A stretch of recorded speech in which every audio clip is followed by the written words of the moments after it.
Yabona ngiphiwe isiphiwo sokukwazi ukubona into ebalulekile. Ngiyashesha ukubona futhi ukuthi umuntu la ugaxele la. Umuntu omunye engakaboni ukuthi ingozi le. Yabo mina into ebengingayinaka kakhulu ngale event le ezoba ngomhla ka2 May 2026 lapha eMichelle's Park Morningside prayer ebizwa nge-Ancient Awaken Festival.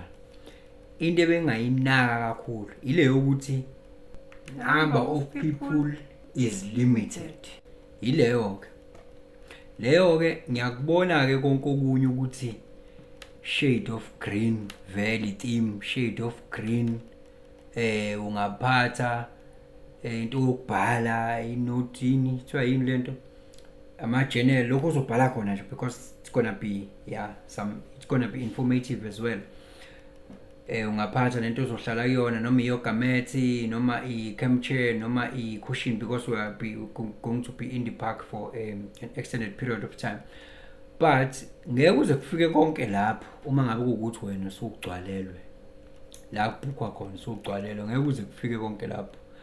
Angeke uze kufike ekuthenini wena ube no green, angeke uze kufike ekuthenini wena ube nento ozobhalela kuyo, angeke uze kufike ndawo nanokuthi kuphi nanokuthi u250, angeke uze kufike konke lapho uma ngabe ugcwaleliwe wena, ngoba phela limited number iyona into eyenza ukuthi ugcine mhlawumbe ungasakwazanga ukuthi ungene 100 people, yabo. So injalo ke indaba ukubhuka ke good people for this upcoming event. By the way, it's not a profit seeking event, this one. It's because there are services, number service providers. Lots of 15, in fact, you should be coming for free and enjoy. But siyazi ukuthi ama service providers, they are going to provide us with food and other stuffs. They are going to need something. So we are doing it for ourselves. Kufana nokuthi thina siyaqhela ukuthi ngeke size sikwazi ukuthi sikwenze ukudla, thina sicela u-service provider akwenze yena ngoba thina will be busy with other stuffs. That's what we do with this 250. And the accounting party ke is not something esingahluleka ukukhombisa yo. But what is important la ukuthi ubhuka kanjani? Ubhuka kanje. One, yabo le link la kwi what you call this, kwi bio yami le link ebhala ukuthi Akashian Media and Entertainment.schedulist, akashianmedia.schedulista.com kune link la, uklikha yona bese uyahamba uyehla lapha uzofica u-Ancient Awaken Festival kuma event section. Phela angithi Akashian Media and Entertainment ine chart reading, kube khona consultation, spiritual abundance consultation, bese khona ama event. Uzobona ke lapho ke uzobona lo event le, kukhona ngisho ivenue lapho ikhona ukuthi umuntu uzobe sebenzisa Google Maps, uzosebenzisa ikhona lapho ivenue, like ezokwazi ukunavigate. Uzoklikha lapho uma ufuna ukubhuka bese uyabhuka ke, uzobona nje, you follow the prompt, kuzovela igama ufuna libhale kwi name badge yakho, yabo. Uzokufaka lokho, uzobona uma ubhuka lapho. Mawuhlangana nezinkinga ikhona inamba la ku TikTok le khona la, yabo. Ikhona nala kwi-post inamba, ikhona na kwi-post. Reach out to us, Nkosi yami, reach out to us. Mawukuthi khona la ubhekana khona nobunzima ekubhukheni kwakho. Iyabona ke la ubhuka khona, kukhona yonke information, ungabhuki ngokutatazela. Kukhona yonke information lapho ukuthi yini nani ungabhuki ngokutatazela, yabo. Bhuke nje kahle. Mase ubhukhile izongena i-email kuwena esho ukuthi usubhukhile ke, everything is well taken care of. Mawukuthi ufuna ukubhukela nomngani wakho, noma ufuna ukubhukela nengane yakho, noma ubani awaken naye, uzombhukela naye, uselect lapho uthi siba u3. Mase uklikile lapha kwi-Ancient Awaken event, uzobona, uzoscrolla kanje nathi iphathe ngikhohle ukuyisho. Mhlawumbe ngisazobuye ngikhombise lento. Uzoscrolla kanje ushone le. Ngisazobuye ngiveze ivideo ekhombisayo ukuthi wenza kanjani practical. Ngisakuchazela nje ngomlomo, uchazela ngomlomo.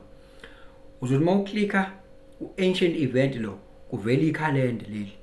Leli khalenda uzoscrolla ushone le, uze uyofica umhla ka-2 May. Mafika umhla ka-2 May, uklikhe yena umhla ka-2 May loyo. Yes. Mawuqeda ukumklikha, uzobe usuklikha u-11 AM la ezansi. Uzobona ke kuzovuleka into ethini, faka igama, faka isibongo, faka i-email, faka inamba, faka ukuthi, faka ukuthi, faka ukuthi, kanjalo uzofika phi ezansi, yabo. Bese uyabhukha ke. Ilula nje le yanto. I-link lela ezokudirecta lapho. Mawuthi awuyiboneki i-link la, WhatsApp le number uyifica lapho la ku-changes akasha la. WhatsApp yona ke ngizokusendela ke i-link ozobhukha ngayo mina. Uyabo ku-Akashian Media, but basically nje it is akashianmedia.schedulista.com. Angithi yeso, akashianmedia.schedule loka schedule, akashianmedia.schedulista.com. Yes. Kodwa i-link ikhona la guys, ngingaze ngize ngiyiluma ulimi, i-link ikhona la. Kulula ke. Mawuthanda futhi kune what you call, yabona kwi-profile picture yami la, mawuphatha lamafoni lawa afana nawethu akwazi ukuskena i-QR code, clicka i-viewer i-profile picture yami lapho, uskene i-QR code izokuyisa la very same place. Mawukuthi ku-YouTube, umuntu ka-YouTube, i-profile picture yami ku-YouTube vele i-QR code yayo le event, ungaskena yona. Mawukuthi uphatha le phone ekwazi ukuskena, yabo, uskene yona izokudirecta futhi lapho kubhukwa khona. So ayikho ke into eyinkinga la. Ngicabanga ukuthi senze kwalula. Senze kwalula ukuthi ukwazi ukuthi kubhukeke. Senze kwalula, akukho kudlula lokho. Mawukuthi khona la uhlangezana nama challenges noma khona engingakushongo manje la, ungangitshela kwi-comment section makhona engingakushongo. Bafethu bayakwazi abantu ukuthi beshaya bring and share, abantu abaphuzayo behlangane bephuze kube mnandi ekuze kusebelale sekuphuma ilanga. Angithi yabo, bayakwazi abantu ukuhlangana bethi singabafelokazi thina sihamba siyohlangana, behlangane ngobuhlungu bodwa lapha bokhala. Nina ni-awakened, nina ni-awakened, ayikho into enikhala ngayo, nazi iqiniso, nina elimsetha free, yabo.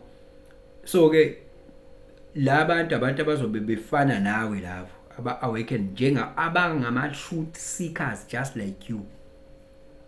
So indaba ngiyazi ukuthi abanye abantu aba-awakened i-ego yabo vele ngekuyibulala i-ego, kodwa kuba nale yanto nje unqena nje umuntu engathi nje ungawedwa ube wedwa. I know, don't do that. At some point phela this is not like into ukuthi uyenza daily. Just go around and hang up with people abantu abanjengawe for that particular day, bese ubuyele nje uzwe nje kumnandi kanjani, yabo.